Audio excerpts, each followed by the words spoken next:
the epitome of culture.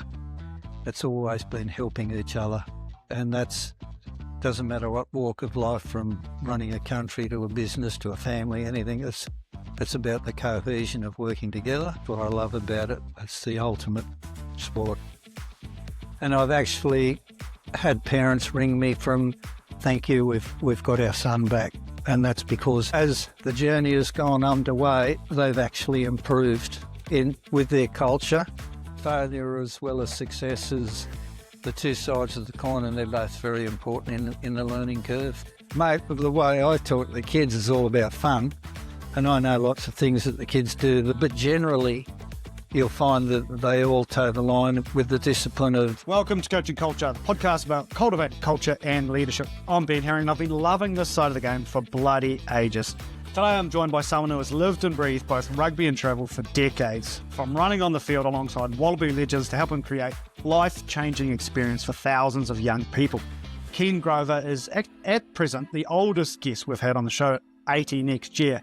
He has a unique perspective on culture and how it's built both on and off the field.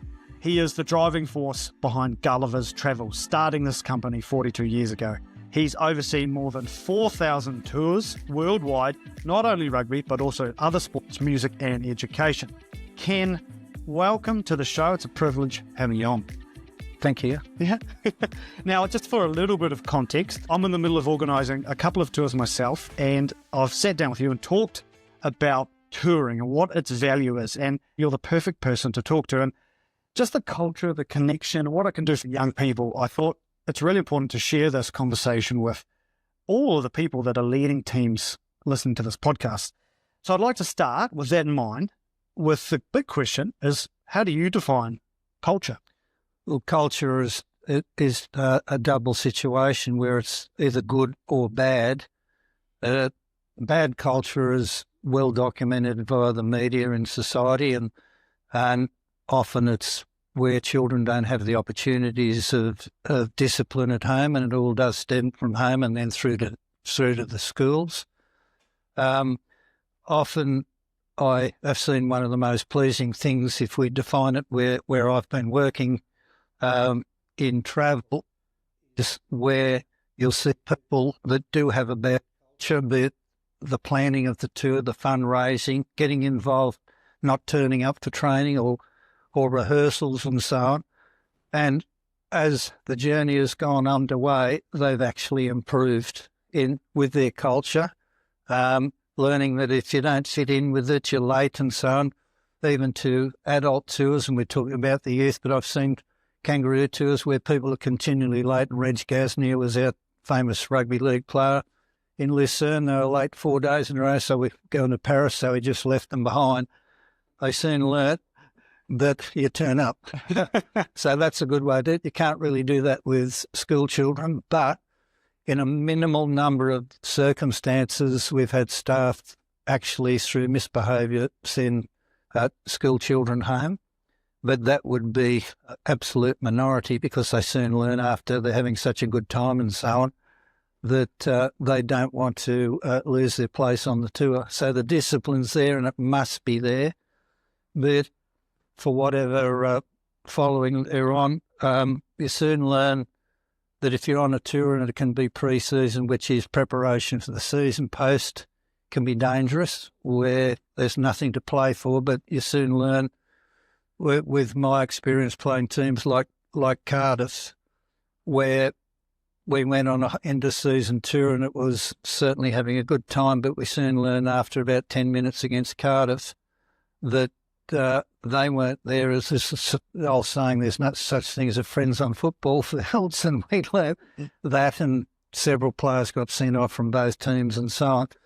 So I think the culture, the pleasing thing for me is what you can learn. The epitome of culture is going to Japan, where you've learned from the national team down, where after the game they clean the change rooms, all that sort of thing, and bowing to the opposition, the respecting the crowd. And soon the many teams that we're sending to Japan now, mainly because of that effect that it has on the players, that's a learning curve where they've had these opportunities to experience that.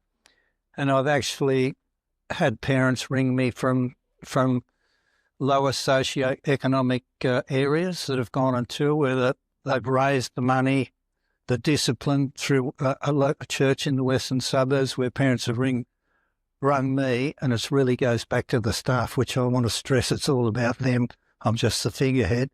But thank you, we've got our son back, and that's because of that. I love the way the Polynesians, when, as I said, no friends in a football field, well, they get stuck into each other and they get back in the mutual respect through their faith, where they join together after the game, which is, some people are amused, but it's certainly, I think it's something to be really looked at. Oh, I love it, Ken. And so I love the way you talked about the culture, something which can be improved, and you can learn a lot as you go. Have you seen culture evolve? You've obviously been almost 80 next year, so you've seen a huge, broad spectrum of different cultures at your rugby, starting way back in, 73 when you toured England. How's culture evolved from you through rugby? Primarily it's rugby, but it is across the board in all disciplines. I wouldn't just single out rugby. I've got different examples.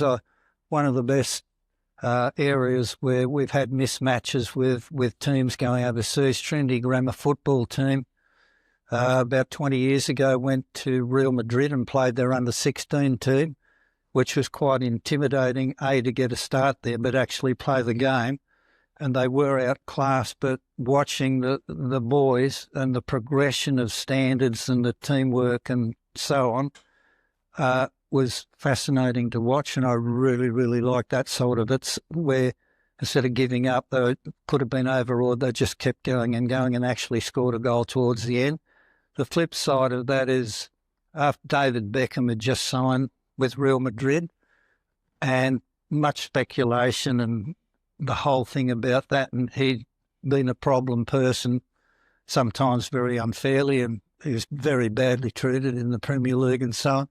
And yet here he is, where he's come across to introduce himself to these kids from Sydney, and he spent about half an hour talking to him. The most embarrassing thing was that the staff wouldn't let the kids in too much. They wanted to talk to him and idolise him, all the kids, but it was just seeing David Beckham progress to that sort of level.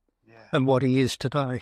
Isn't it amazing how tours just open up the world to you, things you wouldn't even know, opportunities and experiences that you just couldn't fathom. And that's a great example of David Beckham, but every tour has a scale of that.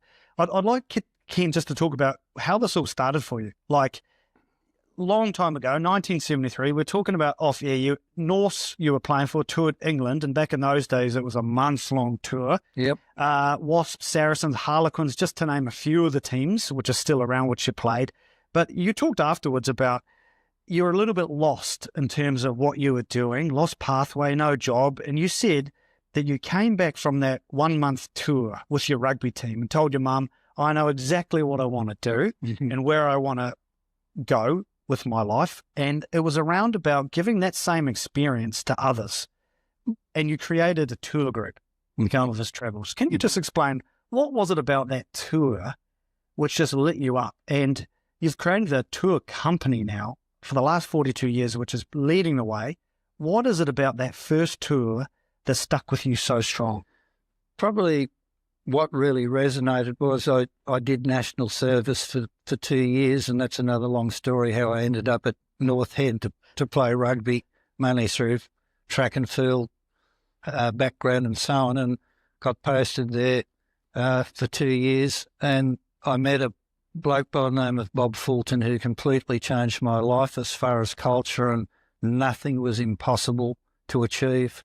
Training with him, watching him, we'd do long runs on a Friday before we'd play on Saturday. I couldn't keep up. He'd just thrive on it, and absolutely, he's the sort of guy that doesn't matter what it is, he could achieve it. We went into farms together out at Quambone. I was an absolute passenger, but I learnt about he could do anything. Suddenly we had the droughts, 1,000 head of cattle. They were shooting cattle at birth next to us, all this sort of stuff, and suddenly I really resonate what farmers go through and so on, and having a farm, and much respect to people on the land. So basically from that I came out of the army, and I wasn't a very good student. As a matter of fact, I was known as a school dunce at Sydney High, which there's no comeback on that. I got 6% in general maths and was accused of cheating, but we'll leave it along those lines. Which is pretty true. So I came out of that, and then Norths were going on this tour, and I'd sort of didn't have a clue what I was going to do. So I went on the tour. Typically, those days touring after when I first went to Norths when no one toured, and that's why all the Wallabies were playing in Club Rugby. So we then went on this tour, and end of season it was just such a fact. I'd never been out of Australia, and suddenly we're going and touring around, and ex-players from Norths like Peter Carroll knew England backwards, and he'd take us all around Oxford and that sort of thing, and meeting people that I still talk to today from playing and catching up with them later. Rugby is a special place where you can go anywhere in the world and meet rugby people and so on. And it took me a year to get a job in the travel industry, and eventually did, selling holiday packages. And then Bob came over, and for the first year, all we did was rugby league and rugby union. There's different approaches to getting tours where no one else was doing it, and I was reasonably well known, and so I used to get all the rugby, and Bob would just ring up like Peter Moore at Canterbury and say, "Bullfrog, you're going on a tour in October." What do you mean? So suddenly we did every rugby league team, countrysides, leading into the kangaroo tours, where we took 780 on the kangaroo. That's another story in itself. I can assure you of that. Just learning all types from walks of life and so on. So I got into that. I couldn't wait for the weekends to finish to go back to work, and I'd work Saturdays. And to a degree I still do that now, because what I really, I've been blessed with the success of it and so on, which once again I stress is all the people. Most of the girls have been with me over 25 years. Mm. They all worked from home long before it was fashionable and COVID, coming from all around Australia and so on. And we'd go and do all that sort of stuff in the tours, and then it progressed. One of the schools up the North Shore went on a music tour, which we knew very little about at the time, being about 35 years ago. We've since peaked at where we've sent 1,000 students overseas on music tours and so on.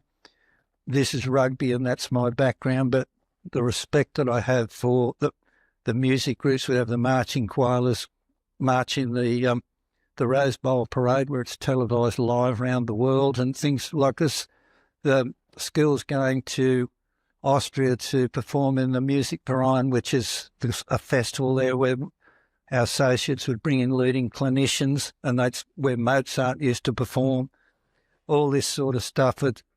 I soon learnt we're doing dance tours to New York, and the discipline and the preparation for these students coming in all day Sunday doing rehearsals because they had a reason to travel, and the improvement and everybody turning up on time to be on the tour and so on.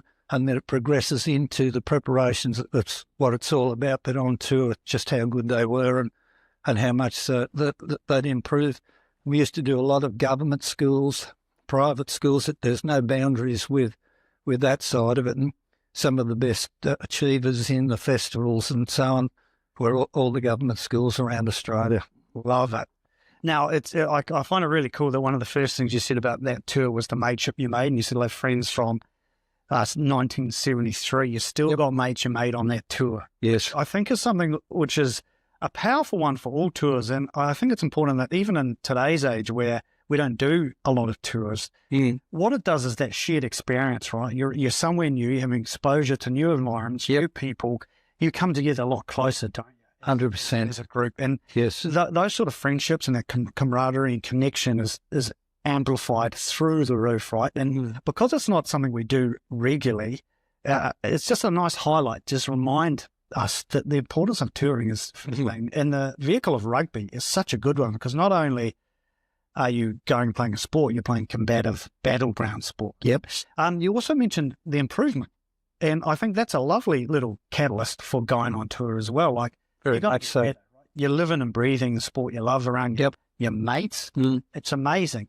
The one I also would love your thoughts on around yourself is the leadership aspect. Because I've been on tours with young men and women that have come back through them and they're better leaders. Is that something which you've seen? Yes, often. Not only leadership, but being part of the setup. My first tour for a leading school in the western suburbs, things have changed. They went for 6 weeks. And with I have to catch a sail there. No, with a week's, no, mate. You'd sit next to, we had a woman once say, I don't want to sit next to the window on the flight because I'm just going to have my hair done, but that's how far back I go. But as far as 6 weeks with a week skiing, and that's all changed and so on. But what I've seen players go away, and one school goes every single year in preparation for next year, and they take next year's firsts, and all these players come back as first graders because they play all the leading schools in England.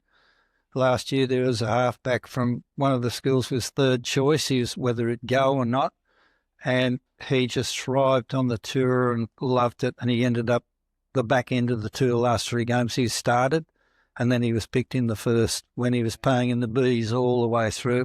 That's from touring and the whole setup of the tour. So there's just so many. The association, Galston High, used to host a school from England, and they'd be billeted with the families, and then they would go back to England and stay with those families, and that reciprocal setup. And I know people from that school and staff that still have been back over there and to live and have got jobs and associate. So that if you go on a trip by yourself, you're just another number. When you're going in a special interest group and your hosts have got the same affinity and the same interests, it's a walk-up start to be able to do it. And then to go into people's homes, which sadly is dissipated with COVID and duty of care, and I'd really like to see that come back in again. Do you think that's something that can come back? And like the billeting, because the billeting on a generation gone by was just fantastic. And for those that don't know, billeting is where you go away on tour and the opposition team generally take your opposite. You come stay with them for the 2-3 days that you're playing and prepare for the game with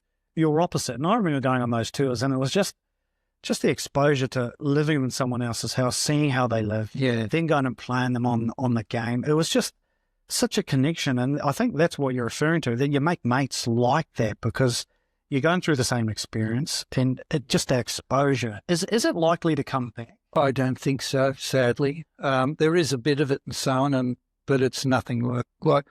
But the culture of all that, we had a school, a big boys' school from London, come down, and there were 50 in the group, and the billets through the organiser of a school in a city school had a row with the headmaster. He said, "You can't. They're not going to stay here." 3 days before they arrived, I rang a friend of mine who's now deceased, Barry Ross, and he, in 2 days, got 50 sets of billets around the Sutherland Shire for 3-night billets in the game, and that was virtually no one said we won't do it because of the touring and what he used to do as a teacher at Wallaby High and the trips they did and so on. I can't stress enough that the more of that, and when Wallaby went and so on, and who they hosted and played against, it's just something you can't put a price on it. It's such a shame that that's not part of the modern generation's experience, that billeting. And I understand it's the duty of care that a lot of schools have, which is a really important thing, because when you're organising a tour, I know I last year organised a tour by myself, and it was tough work, it was stressful, and I didn't probably appreciate some of this duty of care stuff around insurances, compliance, of which there is so much. But where you guys are absolutely awesome is when you're running tours with Gulliver, you guys take care of all of that, right? You really take the stress out of organising. You've done 4,000 tours, which is a ridiculous amount, but you also know that compliance, you know the insurance, you know all that school space. So it really is a one-stop shop, isn't it? I would say to any teacher, don't do it. Like you can you might save $200 a head or something like that, because we buy cheaper than they ever will. I had a school from Adelaide, went on a cricket tour, and the teacher did the lot, and the games fell through and the billets fell through, and they had to come back 4 days early. Did the parents thank him for saving them $100 a head? No. And as you say correctly, the duty of care, and you can be liable for it. Today's environment, particularly in the government schools, with the process that staff go through and ticking all the boxes and the questions and so on, we are able to assist with that through, as I said, all the girls have been minimum 25 years, and it's about the process, and then you've got to do a safety issue, and some of the questions can be, if you're at the hotel and you've got to cross the road, how safe is it, and all this, which is over the top. But that's a very daunting thing for parents or teachers mostly to do that, where we underwrite all of that, and that's our responsibility, and saves you all of that. And that can put a lot of teachers off, where not being caught where you're responsible for stuff. Yeah, well, I certainly found that myself. I was only organising a tour to New Zealand, which was where I'm originally from, and I found all those little bits of compliance, and it was just time consuming. And I really, I want to coach rugby. I don't want to be organising, the duty of care, the underwriting stuff. That's other people's job, and you guys do that really well. Now, one of the cool places which I know, which I'm really passionate about myself, because we're talking about this for our school, is Japan in terms of a location. I think a lot of people listening to this will love the concept of going to Japan for rugby. It's a really understated place to go on rugby tours. But for me, having experienced a lot of time in Japan myself as a coach, is the cultural experience you get there is unlike anywhere else in the world. And it's becoming a place where you guys are actually focusing on as a really cool destination for rugby tours. Yes. What is it like? And you can't organise, no one else can organise a tour. Like, I'd struggle, having lived in Japan, to organise a tour, but you're there. What's the benefit? And what are you hearing back from all these tours about what's so good about touring with school rugby teams to Japan? Well, once again, it does come back to the culture, and it's way beyond me with my capability. So what we do is we use the services which we always do of people on the ground that have got all the contacts, and so we're currently negotiating, and we'd be doing stuff with a group out of Osaka, where they're heavily involved with the development of youth rugby, and they've got a massive following, and the number of children that play rugby, boys and girls, is incredible. And the fact that these people, what we're negotiating, I'm on the Australian Schools Rugby Foundation. I'm probably the only Neville nobody on it, but I've been there hanging around for 30 years. And my dream with Brother Wallace, who's done so much for schools rugby, he's always wanted to get a Japanese team to come down and play in the Australian Championships, which is against the New South Wales 1s, 2s, Queensland and so on. And we're almost there where the board and hopefully the Schools Foundation and so on are accepting that we will have 2 teams from Osaka play in the Australian Schools Championships next year in June, July. So then that sort of opens up where they're ambassadors for their country, the amount of trade between both countries, the opportunities for sponsorship, promotion. Japan's a massive trading partner, and people are trying to get into that area, and the best way to speak to local Japanese people in business, many of them are university educated and decision makers, and we're putting a proposal together to fund them, because I think it's such a great thing for them to come down, and sport does more than any politician's ever going to achieve, I can assure you that. So it's a cool one, this Japanese cultural thing, and I think it's important that a lot of people that I talk to have never been to Japan, and you wouldn't necessarily go to Japan. So to have a tour where you're going with your mates, to have that experience, that exposure to something different, is just incredible. Like, and the players, like you talked about earlier, strive to get on those tours. So they it's the carrot around behaviour. So for a lot of coaches at school level, it's a great little carrot to dangle in front of people. At the end of the year, we're going on this tour. Yeah. So as long as you're following all the school systems along the way, Yes. you get to go on this amazing tour. And I think that's a motivation for a lot of coaches at school level to really have, like, at the end of the year, we do this, or the start of the year, we're going to do this. So make sure you're prepped. Have you had experiences where people have come back from those sort of tours, different people? 100%. Well, across the board, it's pretty hard to beat touring of any discipline with your mates and so on, be it the girls or the boys and so on. And I think from purely that, the first thing they will say to us, I want to go again. And they're sorry that it's over, etc. So that's always been, there are schools that have got strict rules on that with behaviour, where the students have been stopped from going because they haven't towed the line with preparation and contributed, or misbehaviour and so on. And then there's the other side of the coin where they've completely turned themselves around, and because of that culture, and this might be an under-16 team, and the next time the school tours will be in the opens, and those students will seriously find that they've suddenly become more aware of what the big world is and what happens if you actually discipline yourself and respect people and so on. And that's certainly learning that, where if you're denied something, which I don't think there's enough denial for people, and most people are terrific young kids, but the more discipline and so on implemented, and this is one way of doing it by touring. Yeah. Well, I think that's a great point. So for me, around this sort of stuff, is the biggest driver that I can see in the value of touring is that leadership, and that discipline helps create that. You act in a way which is in congruence with good behaviour as a team, and then to have that carrot of this tour helps with that.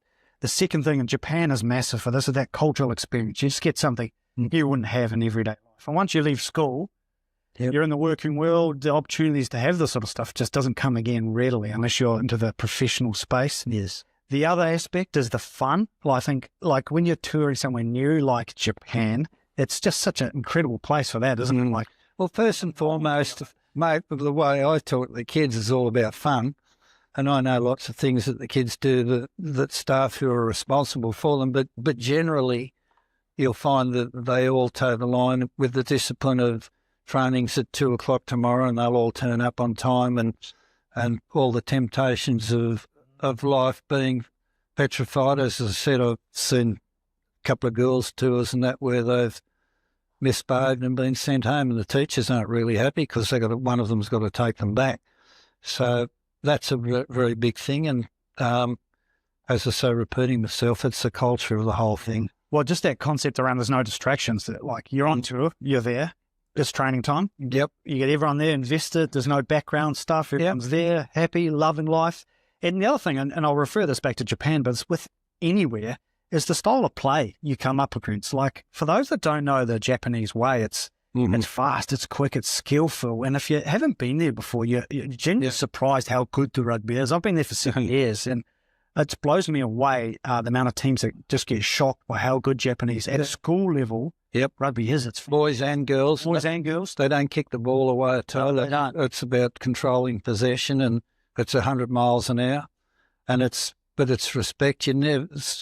A mate of mine, who I'd call a friend, Robbie Deans, he coaches Panasonic, and so on. I watch a lot of the games, and somebody makes a mistake or something, you never see them being admonished by a teammate or something, which is once again accepting something that goes wrong. It's about the team aspect of it all. And I think it's important to note too that, like, you have, like, your mates with Robbie, and I know that the last tour you went on, you took the team went to Panasonic and saw their training ground, watched them train, exposed to that level of rugby. Yep. Now, this was an under-16 team you took. Yep. And you went and got to mix with all these professional players and stay at site, watch the ground. It's that David Beckham example.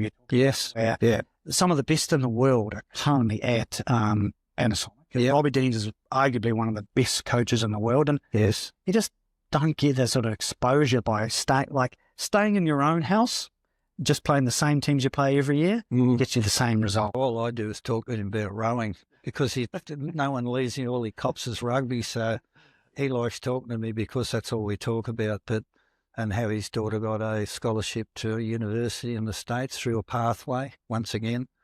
Another plus for playing sport. I love it. And it's no surprises, Ken, that the relationship side that you have with some very connected people around the world makes your tours just smooth and easy to do. Like, for a lot of people, organising a tour to Japan would be an absolute nightmare, but you take, mate, it's just with the setups you've got, with the connections you've got, it's just unreal. The other thing to actually, which is important too, is Japan over other places, the affordability is growing, isn't it? Yes, flight time's 9 hours as against about 20.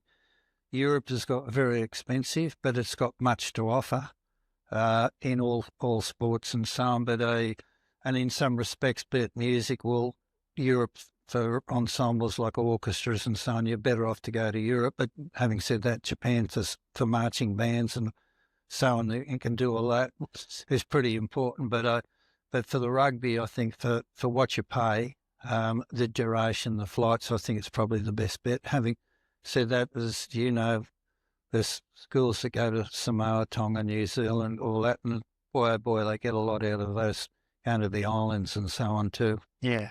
Well, that's another one, those island tours. Like, I guess what you're referring to is just, I know this is kind of philosophy of yours as well, is that, the world's your classroom when it comes to tours, isn't it? Like, everywhere you go, whether it's the islands, Japan, Europe, Australia, New Zealand, whatever that looks like, it's an opportunity to learn and grow. Yes. It is a classroom, and just by going to it, you're going to get something out of it, right?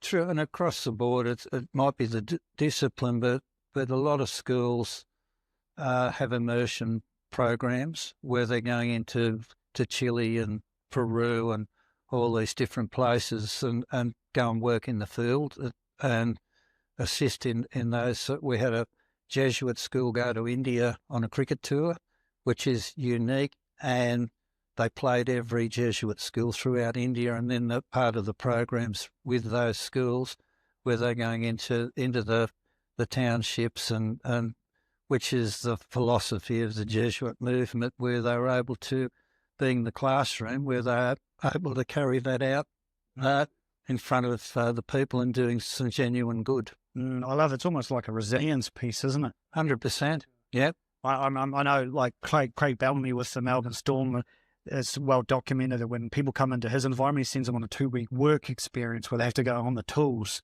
just to appreciate what they have got. I think it's the same with tours, isn't it? Where you're exposed to something different, and then when you come back, you're actually really appreciative of what you've got, generally speaking, the ability to even go on tour.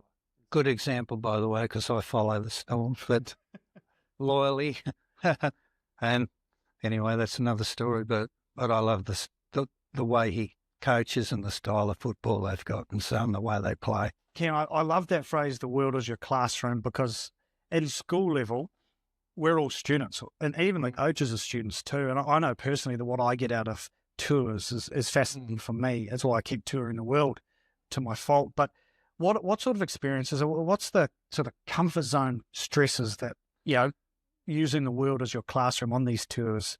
Probably, I have many examples. There was a teacher, head of music at Knox Grammar, Brian Buggy, who just did everything for the kids. And he was a great musician in his own right. And they used to take 100 kids all in once, and they'd get off the plane and they couldn't get billets, so they'd get on the bus after a 14-hour flight and go down to Irvine and sleep on the floor of the gymnasium. And Brian's answer to that was to some of the parents and so, well, you want your kids to be musicians? Well, guess what? You're a musician. This is what, excuse me, you're likely to expect when you're on the road and so on. Just, excuse me, we used to do netball tournaments in Hawaii, which is a fun thing. We had peaked at 1,800 kids on the island and adults in Kauai, but they play on the grass underneath the magnificent volcano there at Kapulani Park. We'd mark the sidelines and everything. And then some of the people would complain, we play on AstroTurf back home, and here we are. And Ian Sargent, who was the MC of ceremony, said, well, when I played for Australia in the West Indies, we played in tarmac on the car park, so you guys can cop this. But I think talented players going through the system in Japan where it's actually the opportunity to get scholarships through the universities and so on. It's interesting that Japan has a great affinity with Tongans, and there's the first person outside of Japan to play for them was actually a Tongan player, and he's came and talked to the Tongan group that we did last time, and highly respected in Japan, and so on. So there's opportunities for aspirations you've got you rowing into the East Coast to America, and lots of scholarships, but there are probably Japan's the best opportunity with that side of it to be able to get tuition in the universities through their rugby prowess. Yeah, well, having seen it firsthand, being a coach at clubs there, like when young players come through, teams come through on tour, and if someone stood out, we would generally say, "Oh, who's that guy?" And we'd know, and would always be there available. And the amount of guys that did come back, particularly Pacific Island players, was really awesome. Yeah. So it's opening up the world, not just for the experience, but it's foot in the door for a lot of people too. Like when you get that little bit of exposure as a young person, going and seeing it's done a different way, it gives that little spark sometimes, doesn't it? 100%. Actually, kind of like that, maybe, and opens up the world. So as a teacher, as a coach, you're actually like opening up someone's mind, aren't you, in terms of taking them somewhere and can see a different way of doing things. And for some, that's going to be a life-changing moment, right? 100%. Particularly very hard to go into foreign countries without any introduction, particularly in Japan, where to get through the front door of corporations, whereas if you demonstrate rugby prowess or football or any of the other sports, there's a fairly good chance that you at least get a decent hearing, which if you're just trying yourself,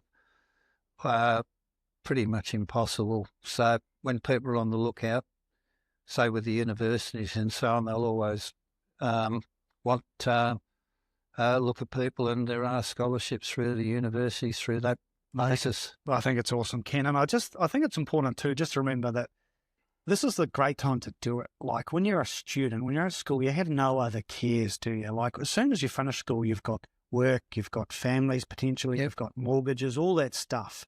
And I just as a personal example, I remember when I was a player at Super 12, as a young man, 21, used to go across with no baggage. But a lot of the guys that were on that tour for a month really struggled because they had mortgages at home, family and kids at home, and life was taken over. And the tour was harder. But when you're young, it's the time to do it, right? This is the time in life where you want to spark opportunity, all these things, because there's no other stresses in life, in theory. I can endorse that 100%. In the early days, we do 30 to 40 club tours in October. Now it's diminished to a lot less, way less, because of all the things that you've alluded to with mortgages and kids. But it's the fact that it is that way. They were so keen to travel. I used to have country teams that pay us at the airport with cash out of a sugar bag as I'm doing the check-in, and they've finally got the money together and the trust and things which would never happen today. But that's the life without mobile phones and all that, when things were a lot easier. Yeah. Oh, I love it. Wow, it's so cool too how, like, whatever school you're at, wherever you're going, the cool things that happen. And I love it how, particularly you guys, but your itineraries change based on whatever that school needs. We're just talking for our school. We've got a different couple of grades going. Very different tours, aren't they? You really manufacture stuff. Depends who's organising. Sydney High, the head of rugby, the coach there was Tony Hannon, who was just a wonderful man and a great coach. And he used to take the tours away, and he was a history teacher. And they'd go to France, and he'd do all the battlefields of respect, and he'd take the Villas Bretonneux with the sign, "Remember the Australians," and the Menin Gate for the ceremony, which is every day of the year. And they'd be walking through Villas Bretonneux one time there, and a lot of when Sydney High had the elite sides. And a gentleman came up to them, and French guy, and said, "Oh, are you from Australia?" And he invited them all around to his house where he had a museum. And he put on a spread for them, impromptu spread, and then gave all the mementos like bullets from the First World War and all this, and you talk about the classroom and so on. But for the fact that they're on a rugby tour, and Tony used to value add everything and all the different aspects of the tour. What do you mean value? Oh, well, like the history and going to the battlefields, doing all that sort of stuff, and so particularly if you're doing, and of course if you're going and you're doing a language, say French and that, so and history, well, you're getting all those benefits out of it. So it's the touring, speaking to people. If you're doing French where they speak in a foreign language, we used to do tours where they'd be based there and they'd let them loose into these country towns, and unless people you spoke to them in French, no one wanted to know you. So that was a good learning curve, getting the classroom out into the middle of it all. I do love it how, that's an important thing to know, too, with some of these tours. You've actually got great people on the ground. I know your Japanese people do that value add, because China, as a coach that doesn't know Japan, you would struggle to get around Japan not knowing. So the people you have on the ground come with the tour, well experienced in tours, know rugby, know tours in general, and all the stuff which can happen, it's looked after. Yes, it is, and it's a learning curve that never ends. I remember the Golden Oldies were in Sydney about 1980, and I went with Ross Tannock from, he was vice president of the Everett Steamship Company, the only Caucasian on the Japan Rugby Union board, and we went to see Mitsubishi about bringing your team in. The next minute, as we went up floor after floor, more and more people were bowing and all that, and we ended up in the president of Mitsubishi's office, and all he wanted to do was talk about rugby and everything. So, and they brought a team down, but they're all the contacts and through the sport and so on that you get to meet people like that. I love that phrase too, Ken. The learning curve that never ends, and I think that's a good one for tours in general and the cultural piece that it gives you. There's just every tour you get value out of. You really grow people, you grow your leadership, resilience, you have fun, you experience different things. You do something which you'll probably, high chance, not do again in your life. And you're learning the whole time. Learning's important, and as I say, I've been doing this for a while. You never stop learning. 42 years, Ken, you've been... Oh, mate. You're still learning. I was going before that. 80 years old. Anyway, before that. But one thing that, certainly when I'm involved, it's not perfectly organised, but we have a wonderful team, but things are never perfect. But one thing we've always done, we've used that as a positive, so that something goes wrong. Like we had a lot of schools in London with the bombing of the government buses there and so on. I was there, but we're in touch with every one of those schools. I think there was 9 of them on cricket tours, and we turned that into a positive. We've had a water main burst in the Rugby World Cup at 2 a.m. and you turn up and get it sorted and get them into another hotel and a tour bus, and then within 2 hours of it happening at 2 a.m. Most amusing part was I was still there at 9 o'clock and there's water pouring down the stairs and out the street, and there's people coming in and checking in and going up the stairs to stay. I don't know what they were expecting when they got upstairs, but always we've done that. As I say, we're not perfect, but we do address it, and the experience in the team, which is not me, but all the girls, they're fantastic with that side of it. It's actually awesome that these things, some of those hard times, which will inevitably come on tours, because that's the nature of it. But a lot of these things are actually creating the real memories which last. And it's not always what happens on tour. It's how you react and learn to react. And when you've got good people like yourselves in behind the scenes, making sure that reaction is going to be such that it's going to be great memories. Yeah. I think that's the whole thing of tours as well, isn't it? It's just creating amazing memories for life, right? That you can build on as you go through life. Yep. And failure as well as success is the two sides of the coin, and they're both very important in the learning curve. What would you say to coaches, Ken? There'll be a number that are listening to this that are going, inspired to do a tour. What would you say would be like, how would you sell it to them? What would you say? Why tour? If you had to sum it up with all the things we've talked about, we've got a coach in England that coaches a school team that wants to give them this experience.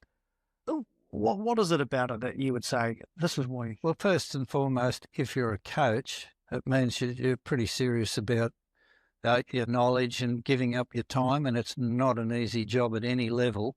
And then the icing on the cake is to take your young players, boys or girls, and go on a tour and experience that with them, whether you've been before. We've got teachers never been on a rugby tour and they're coaching, and then they're sort of talking to other coaches, and probably in the past they've stayed with coaches of teams in their homes, and they talk about the different setups and how they play and all that sort of stuff. Watching the evolution of sending team, we used to do a lot to Argentina. But Hugo Porter used to box kick for 95% of the game. And now the transition, how they just run the ball and they're so much better and don't kick it away and so on. So everything's changing all the time. I think the standard has improved so much from we won in 75 for Norse and 9-3, exciting game, 3 penalties to 1. Watching Norse play and get beaten by East last year and Warringah this year and what they've achieved, the game is just so much better with the skill levels, the fitness level, dietary, just the whole attitude. It's far more professional. I love it. It's certainly evolved from 1975 to now. You guys have been sort of leading the way on this. And I think it's important to note that it is actually easier than you think to tour these days, isn't it? Like technology with crews like you that are so experienced, going to places like Japan is actually not as big a thing as it potentially was a long time ago. No, as long as you utilise the people that are responsible for the tour, putting it together, and then they're with you. We always put a tour guide on with them, so the company that we work with, depending what it is, but if it's rugby, it's a rugby specialist. So we took 2000 to Japan for the last World Cup there. And for me, it was a really good learning curve as well, where I was up and back a fair bit with all those groups going. And as I say, it never stops learning. But it's the same for any coaches or students together there as a team. Yeah. Well, Ken, just to speak of my own experience on tours with younger school-age group, we took a under-14 team away on tour to New Zealand, and we wanted to play 3 games in a row because we wanted them to have that resilience piece, which isn't always optimal rugby, but we wanted that. So the itinerary we made was around that. And I remember, because we played 3 really good Auckland rugby teams in New Zealand who are a proud rugby country. And I remember the first game we played and the experience our boys had, we put up the hands and said, who's scared? And most of the team, fair play to them, put up their hands, so they were a little bit scared. And they played with on Maldives, weren't they? If it's Auckland, they're up against big boys, a lot bigger than them. We're not a big team, but they had that experience. And then afterwards, it was lovely. We had an aftermatch, which is something in itself, which touring does. A lot of the aftermatches, and teams celebrate that, and they did a really good job. You got to know the other person well, and you realise, they're not what I said they were. They're actually good people, and our boys came in little groups. We got some lovely photos of all around the aftermatches, boys intermingling. And then the next day was a different game, different school, the same premise, except the boys were a little bit less worried. It's experience. And then by the last game, we played the biggest team out of all. And I remember talking to, put up your hand if you're scared, men. And these under 14 girls, no one put up their hand. Who's excited? Everyone put up their hand. And that was just in 3 days of that exposure to something different, that intermingling, that coming together, and realising whatever perceptions you had of the opposition, when you actually play hard, then you have a bite to eat, intermingle. What it does to your own rugby is phenomenal. And I had a father come to me, one of the guys that actually played for the D team, he came away with sort of the A squad, and he wasn't as good a player. But the amount he improved and the confidence he got as a person, his dad came to me after the tour and said, whatever you've done on that tour, thank you. And I just thought it was a marvellous example of just being, he came in and was surrounded by people that were focused, and he became that. And he went and played, admittedly he still played for the C team, but he was the best player, and he scored more tries than ever had all season, and he loved his rugby. And the guys loved him. And I just think that's what touring does, doesn't it? It makes people better versions of themselves. Yeah, but often you'll find that through the ages, it's the A team goes away, and then it's the first one at Sydney School in Japan. They took the team away, and it was made up of the C's and D's. Yes. And they went away, and there's kids I didn't know they could play like that, and they've been elevated and so on. But But kids just think, oh, we're not good enough to go on a tour. And I think there should be more of that. I think they get underage, take the C's and D's and so on. Well, I love it, Ken, and I think it's really important that whatever your grade you're coaching, anyone can go away on tour and have a fantastic experience. And that's massive. So I guess, testament to myself, I've been in professional rugby for 25 years and gone on a lot of tours. And those are the times that I remember most. Not the rugby, but the interactions, the mateship, the learning, the exposure to different environments, the leadership you pick up. Yeah. It's just so wonderful. And I can see why you've dedicated your lifetime to this aspect. Labor of love. And why do you keep going, Ken? What keeps you rolling at almost 80 years old? You're still hands-on, you love it, you're promoting young men and women to tour as much as possible. What keeps driving you? Just purely the enjoyment. Obviously, that's what they get out of it, but it's just seeing the kids being excited at the airport. And we do every check-in and make sure everything goes right from when they're at the airport and so on. But just seeing the kids, how excited they are, I really enjoy that. And then the tour, and it goes well. And if something's not perfect, which can happen and has happened, how it's dealt with and so on. And so I think all of that, you've got things get in the way. Rugby World Cup Japan, we had a cyclone in the middle of it, and we had, as I said, 2,000 people there. How that was dealt with by the local people, and people out of their comfort zone. Some couldn't handle it, and most did. The comfort zone, for sure. Oh, yes. Love it. And how long do you reckon you've got left? What? Well, you keep telling me I'm 80 next year, so you tell me. I'll drop it, Ken. No, I couldn't. Straight away. Hey, mate, I don't have any ego. I really don't. I'm very blessed with my family and 7 grandchildren. Some of them are the girls, elite sports people, and they're into everything. And I'm just the joy of seeing them playing sport and so on and watching other kids. I really love the rowing. Never rowed in my life, but it's the ultimate team sport. And my granddaughters are rowing and so on. My brother went to 3 Olympics in rowing, won a silver medal in the 8s in Mexico. So there's a legacy there. And now he's 3 grandsons, 2 of them are playing for Australia in the underage divisions, Liam and Angus. And all of that sort of stuff I don't know what I'd do without sport. And the combination of travel, I keep working. That's not work. And the big thing that's the joy for me is the camaraderie of the office. As I said, everyone now works from home, but we're very close with each other. And it's the biggest demise in everything is divisiveness, and pretty much all of one thing I've really strived is just let everybody do their own thing. We have a system, but it's always been helping each other. And doesn't matter what walk of life, from running a country to a business to a family, anything. It's about the cohesion of working together. Coming back to rowing, that's what I love about it. It's the ultimate sport. Ken Grover, what a pleasure it has been today, and I can see why. With your experience, your love for sport and the game itself and the touring side, I can see why when people tour with you, they don't only get a great tour, but they get all this experience, all this extra stuff around it. And one thing we didn't mention was not only is it the experience, but it's all the little things that you can offer from 42 years in the industry, the little things from the gear you need, the personalised bags. I just think what you guys do is amazing for the sport, and it's a wonderful thing for the sport. So keep going and keep doing what you're doing.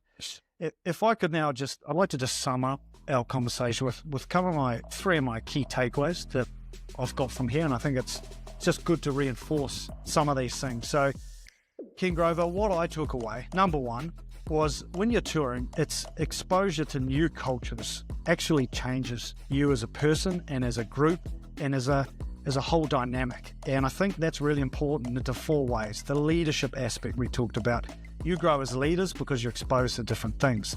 You get cultural experience. When you go to different places, you can't help but pick up the differences that other people operate in. You have fun memories of mateships coming through with camaraderie through shared experience, and you have exposure to different ways of playing the game. So that exposure to those things go wonders for both teams and individuals to grow as people. Number 2, this phrase that the world is your classroom, exposure to new ways, is important for students. And that's what we're doing this for. We're taking school-age children and young people away to grow as people. They are students by nature, so tours open up the world and create the world as their classroom rather than those small little boxes of 4 walls they have at school. And I think it's life-changing, the things that we don't even know, some of the things we're just going to open up for them. I think that's really special for a coach and a teacher and a tour organiser to know. And number 3, I love this phrase that you said, that tours are learning curves that never end. And after 42 years in the industry, you of all people would know this best. And these things are actually a lot of the memories, the learnings you have on these tours. Not always the stuff that went smoothly, but some of the stuff that didn't go smoothly is what you really remember. Not necessarily what happened, but how you respond. It is. And the most thing that enlightens me and I really enjoy is that touring's not for people that are well off. I've seen a lot of schools from lower socio-economic areas where they've got together with a 3-year lead-in, and students have got raffle tickets, fundraising, putting their time together. That starts that bond before they go, and that's all part of the touring, is the excitement of planning everything and bringing kids together with a plan. Where there's a will, there is a way, and they really appreciate what they've achieved by planning it together. I love it. Anticipation, plan, execution, achievement. Ken Grover, thank you for your time today. I liked it. You show a lot of promise. Get that bit in there. Oh, mate, that's gone.